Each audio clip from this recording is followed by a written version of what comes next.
আমাদের একজন বিখ্যাত বৌদ্ধ ভিক্ষু যার নাম হচ্ছে আজান ব্রাহ্মা, তার একটি বিখ্যাত গ্রন্থ আছে যে গ্রন্থটি বলা হচ্ছে হৃদয়ের দরজা খুলে দিন। তো এখানে তিনি তার একটি প্রবন্ধে তিনি বলছেন, মানুষ যখন বিবাহ বন্ধনে আবদ্ধ হয় তখন তিনি তিনটি আংটি আবদ্ধ করার জন্য ব্যবহার করেন। একটি হচ্ছে এঙ্গেজমেন্টের আংটি, আরেকটা হচ্ছে বিবাহের আংটি, আরেকটা হচ্ছে দুঃখ বা কষ্টের আংটি। এই তিনটি পরিধান করে। তো প্রথমটা হচ্ছে এঙ্গেজমেন্ট, বলতে যখন একজন নারী একজন পুরুষ তারা পরিচয় সূত্রে আবদ্ধ হয়ে একে অপরকে বোঝানোর পর তারা চুক্তিবদ্ধ হয় যে আমরা বিবাহ বন্ধনে যাব, তখন যে আংটিটি বিনিময় হয় তিনি বলছেন এটা হচ্ছে এঙ্গেজমেন্টের আংটি। এঙ্গেজমেন্ট শব্দটা বাংলাও কিন্তু চুক্তিবদ্ধ হওয়া। এটা কোনো ত্রিপিটকীয় কথা নয়, এটা কিন্তু ভান্তের একটা খুব সুন্দর যুক্তি। তার হৃদয়ের দরজা খুলে দাও গ্রন্থে তিনি এটা বলেছেন। তো এটা আপনি কীরকমভাবে এই আংটিটা পরিধান করবেন তার একটা সুন্দর গল্প তিনি বলেছেন, যে একটি ছেলে তার প্রেমিকার বাড়িতেই তিনি গিয়েছেন তার পিতার সাথে কথা বলতে। তো পিতা বলছে যে তুমি যে বিবাহ করার জন্য এসেছো আমাকে প্রস্তাব দিতে, তুমি কি আমার মেয়েকে পৃথিবীর সবচেয়ে সেরা সুন্দরী মনে করো? বলে যে হ্যাঁ, অবশ্যই পৃথিবীর সেরা সুন্দরী মনে করি, সেজন্যই তো তাকে আমি চুক্তিবদ্ধ করার জন্য আপনার কাছে এসেছি। ওদের ঠিক আছে, খুব ভালো, তবে আমার মেয়ের যে অনেকগুলো ত্রুটি বিচ্ছুতি আছে সেগুলো কি তুমি জানো? সে বলে যে না, আমি তো সেরকম ত্রুটি বিচ্ছুতি কিছু দেখছি না, আমার মনে হয় জগতে সেই সেরা। বলে যে না, তুমি চুক্তিবদ্ধ হওয়ার আগে তার ত্রুটি বিচ্ছুতিগুলো তুমি একটু ভালো করে পর্যবেক্ষণ করো। দ্বিতীয়ত, আমার মেয়ের যে এই সৌন্দর্যটা আছে সেটা যে আরো কিছুদিন পর নাও থাকবে, সেটাও তুমি ভালো করে পর্যবেক্ষণ করো, তারপরেই তুমি চুক্তিবদ্ধ হও। যদি সেভাবে তুমি গ্রহণ করে নিতে পারো তাহলে তোমার এই এঙ্গেজমেন্টের আংটি বিনিময়টা যথার্থ হবে। তুমি আগে সেটা ভালো করে দেখো।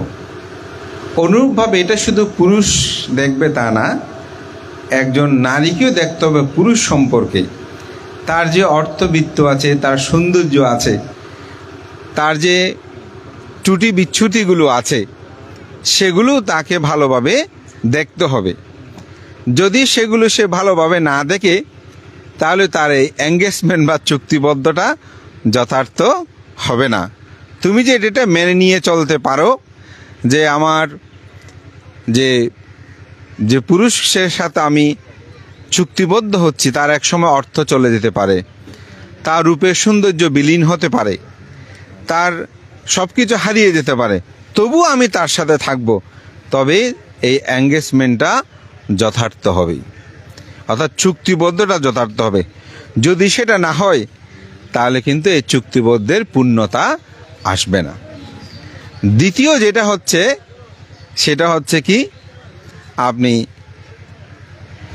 আরেকটি সেখানে গল্প তিনি উপস্থাপনা করেছেন যে তারা দুজন একসাথে স্বামী স্ত্রী বিবাহ হওয়ার পর, যেটা আংটি বিনিময় করার পর, তারা দুজনে একসাথে এক পথে যাচ্ছে, একটু বনান্তরে পথ।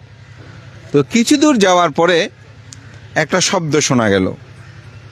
তো স্ত্রী বলছে এটা হাঁসের শব্দ না? বলে যে না। পুরুষে বলছে না, এটা মনে হচ্ছে একটি মুরগির শব্দ। বলে তুমি আবার শুনে দেখো, এটা কোনো হাঁসে শব্দ দিচ্ছে। বলে যে না, এটা আমার মনে হচ্ছে মুরগি শব্দ দিচ্ছে। এই হাঁসে শব্দ দিচ্ছে আর মুরগি শব্দের দুজনের মধ্যে তর্ক শুরু হলো।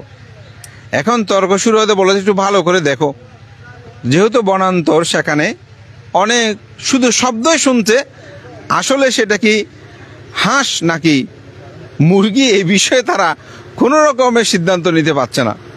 এটা নিয়ে দুজনের মধ্যে তর্ক বিতর্ক শুরু হলো।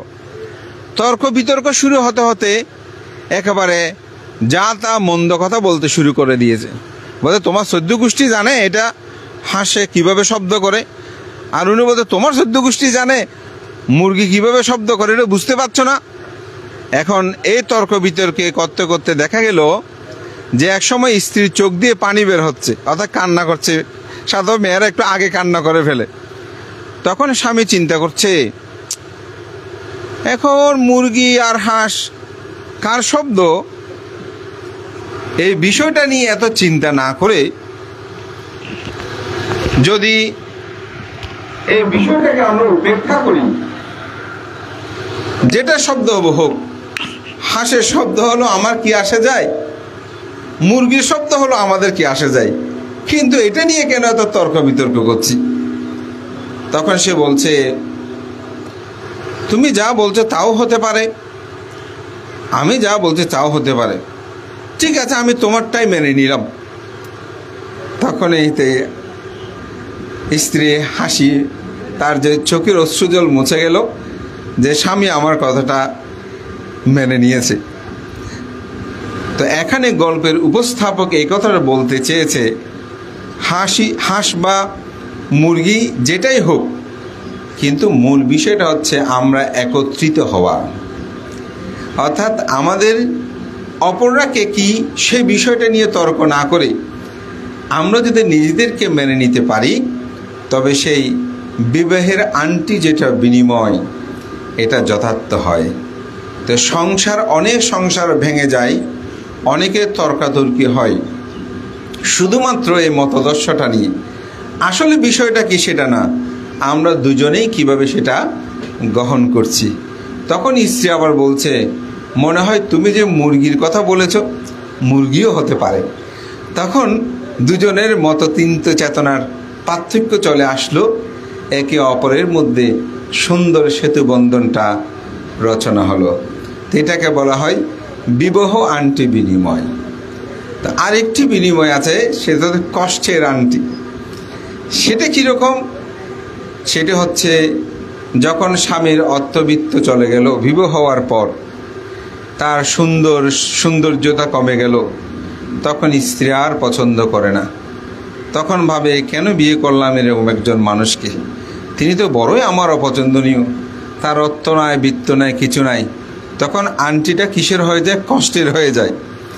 আবার স্বামী যখন মনে করে ওহো আমার এই সুন্দর স্ত্রী তো এখন আগের মতো সৌন্দর্য নাই, রূপ লাবণ্য নাই, আমার কথার সুবাদ্য নয়, আমার সাথে মন্দ ব্যবহার করে, খারাপ ব্যবহার করে, তার চেয়ে অনেক সুন্দর মানুষ আছে, আমি কেন তাকে বিয়ে করলাম, এরকম চিন্তা করে তখন তার কাছে সেটা কষ্টের আংটি হয়। তো সেজন্য আজান ব্রাহ্মা বলছে আপনাকে সেই মুহূর্তে প্রথম যে এঙ্গেজমেন্ট করার সময় ভেবেছিলেন, তীব্র ভালোবাসাগুলো ছিল, আকাঙ্ক্ষাগুলো ছিল, তাকে পৃথিবীর সেরা সুন্দরী ভাবা হতো, সেরা পুরুষ বলে মনে করা হতো, ওই মুহূর্তে যদি সেটাই তিনি ভাবতে পারে, তখন সেটা আর কষ্টের আংটি আর থাকে না। আমাদের বৈবাহিক জীবনে এই বিষয়গুলোকে যদি উপলব্ধি করে, এখানেই বুদ্ধ ধর্ম দর্শনে কিন্তু অনিত্য, দুঃখ, অনাত্মা লক্ষণগুলো নিহিত রয়েছে। সেটাকে যদি আপনি একটু ভাবেন, তবে সংসার জীবনটা সুন্দর হয়। বুদ্ধ অঙ্গুত্তরনিকের 2 নিপাতে 2টি সুখের কথা বলেছেন। একটি হচ্ছে লৌকিক সুখ, আর একটি হচ্ছে লোকোত্তর সুখ। লৌকিক সুখ কি? লৌকিক সুখ হচ্ছে পৃথিবীতে যত ভোগ্য বস্তু আছে এগুলোকে বলা হয় লৌকিক সুখ, যেমন খাদ্য, দ্রব্য, নাম, যশ, কীর্তি, প্রতিপত্তি, মানুষের বিবাহ বন্ধনে আবদ্ধ সন্তান, পুত্র, কন্যা, বাড়ি, ঘর, অর্থবৃত্ত, এগুলোতে সুখ নাই? সুখ আছে। তো সুখ আছে বলেই তো বলতে শুভ বিবাহ বলছে না? এখানে সুখ আছে, কিন্তু এই সুখের পিছনে একটা দুঃখ লুকায়িত আছে। এই দুঃখটা লুকায়িত আছে বলে বুদ্ধ এটাকে সুখ বলেছেন। সুখ এটা হচ্ছে লৌকিয় সুখ। যেমন আজকে আমাদেরকে এখানে অনেক উত্তম খাদ্যদ্রব্য আপনারা দান করবেন, আমরা পরিভোগ করব। পরিভোগ করার পর যদি মলমূত্র রূপে সেটা শরীর থেকে বের না হয় তাহলে দুঃখ উৎপন্ন হয়েছে না? তাহলে এই সুখের পিছনে একটা কি আছে? দুঃখ লুকায়িত আছে।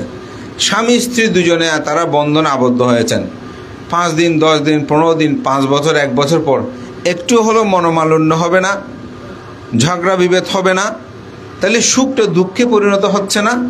যদি নাও হয় একদিন তো ছেড়ে চলে যেতে হবে, একজন না একজনকে কিন্তু একদিন ছাড়তে হবে, তখন দুঃখ উৎপন্ন হবে না? তাহলে লৌকিক যে সুখ এটার পিছনে একটা কি আছে? দুঃখ লুকিয়ে আছে। একটি সুন্দর বাড়ি তৈরি করেছেন, এগুলো ছেড়ে যেতে হবে না? আমাদের শেফালিকা উপাসিকা তিনি অনেক কষ্ট করেছেন, অনেক বুদ্ধিমত্তা দিয়ে ছেলেদের মেয়েদেরকে আজকে তিনি মানুষ করেছেন, তিনি এই সুখ দেখছে আনন্দিত, কিন্তু এই সুখ ছেড়ে ওনাকে যেতে হবে না? যেতে হবে। তাহলে এই সুখের পিছনে কি আছে?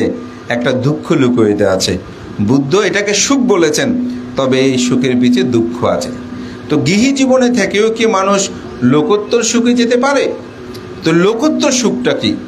লোকোত্তর সুখটা হচ্ছে শ্রোতাপত্তি সকিতাগামী অনাগামী অরহত্ব মার্গ জ্ঞান ও লাভ করা।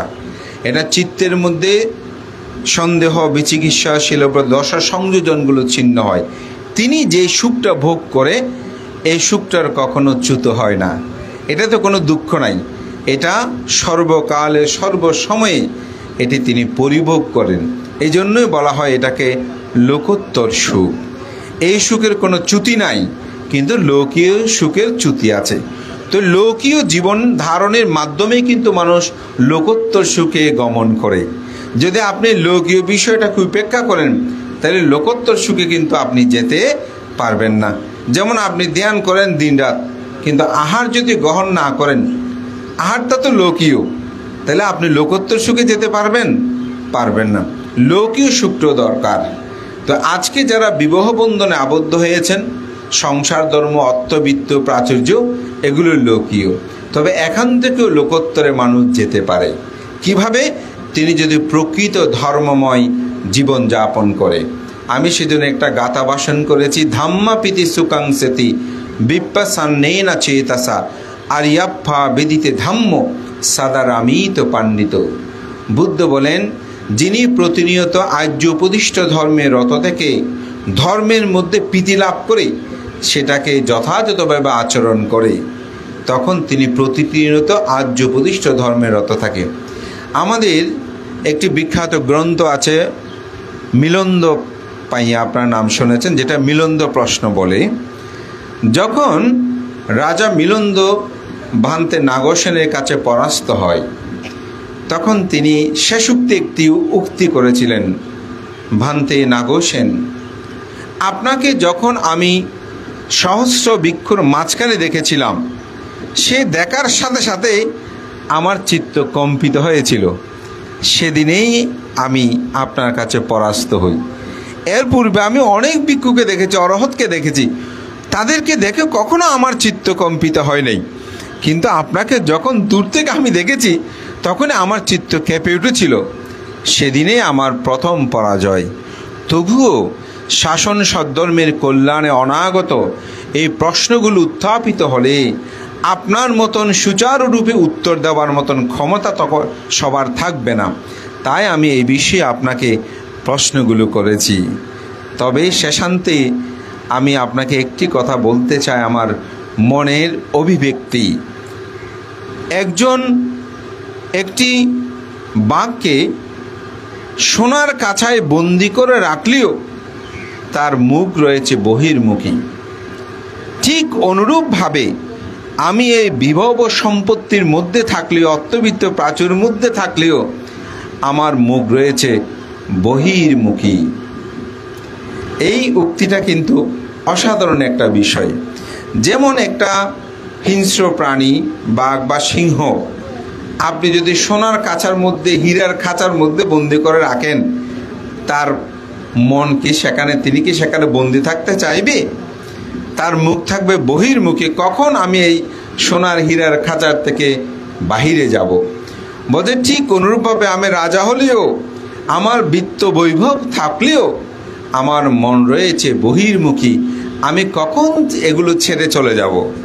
এবং রাজা মিলিন্দ তিনি ছেড়ে গিয়েছিলেন এবং তিনি পরবর্তীতে আত্মসাধনে নিমগ্ন হয়ে অরহত্য মার্গ জ্ঞানেই উপনীত হয়েছিলেন।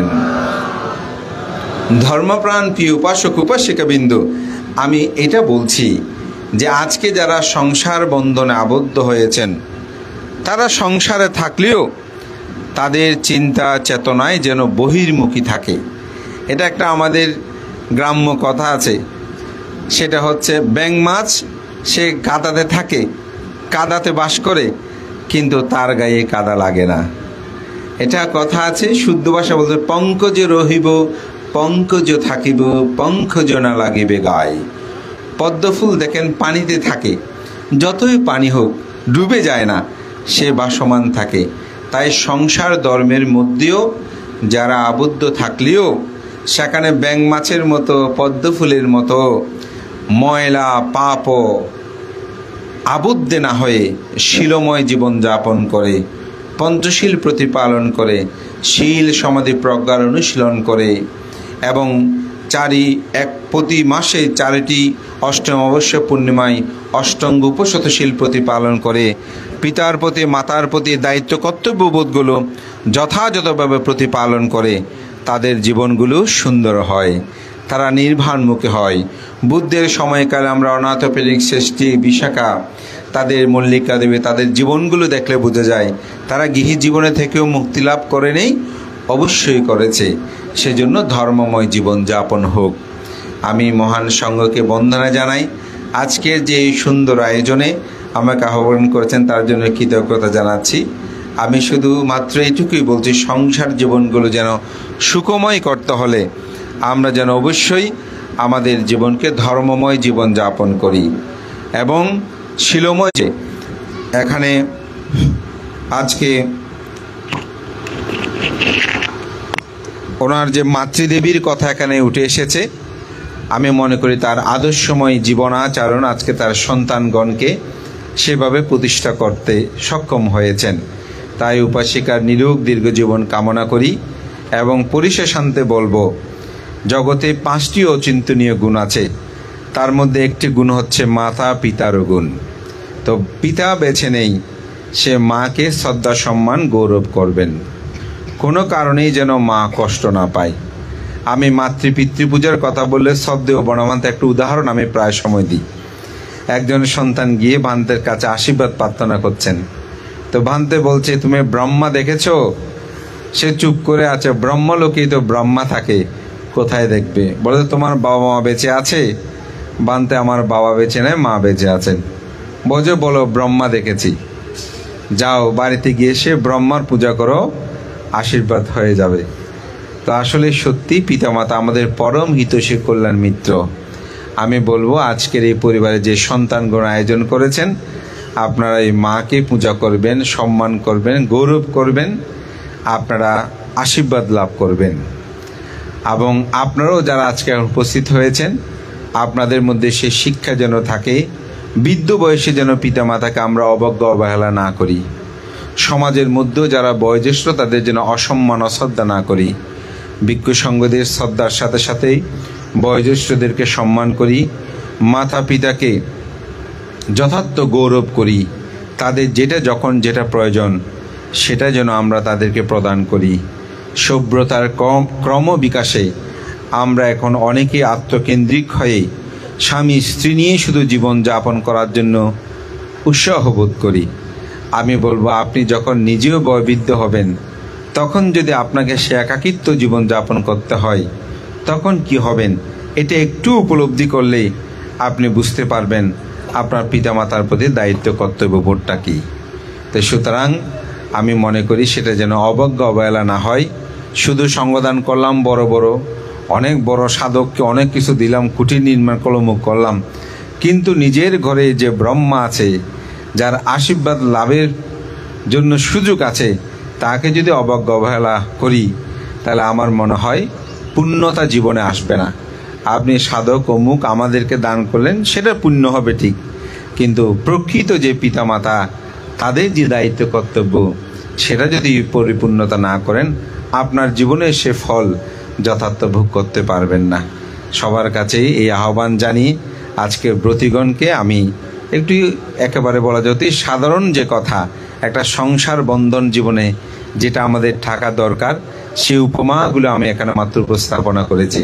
আশাগুলো সেগুলো হৃদয়ে ধারণ করে আপনাদের এই সংসার যাত্রা নির্বাণমুখী হবে, ধর্মময় জীবন যাপন হবে, এই প্রত্যয় ব্যক্ত করে মহান সঙ্ঘকে বন্দনা জানিয়ে আজকে অনেক প্রাণীর জীবন হরণ হবে, সেই প্রাণীর প্রতি আমরা পুণ্য দান করছি, তারা এই পুণ্য লাভ করে যেন আর কখনো এই পশুকুল উৎপন্ন না হয়, পুণ্যের কাছে সে প্রার্থনা করি, তাদেরকেও পুণ্য দান করি। যেহেতু আমরা জগতের সকল প্রাণীর সুখ কামনা করি, আজকে আমরা সেই পুণ্যরাশি দান করি। আপনাদের উত্তরোত্তর শ্রীবৃদ্ধি কামনা করে প্রয়াত সুধাংশু বাবু সহ যেসব জ্ঞাতি প্রয়াত হয়েছেন তাদের উত্তরগতি কামনা করে শ্রদ্ধাবতী উপাসিকা শেফালী বড়ুয়া সহ পরিবারের সকলে উত্তরোত্তর শ্রীবৃদ্ধি কামনা করে গ্রামবাসীর প্রতিও ধন্যবাদ কৃতজ্ঞতা জানিয়ে উপস্থিত সকলের শুভ কামনা করে পুণ্যদান করছি। আপনার সাধুবাদ দিয়ে তা অনুমোদন করুন।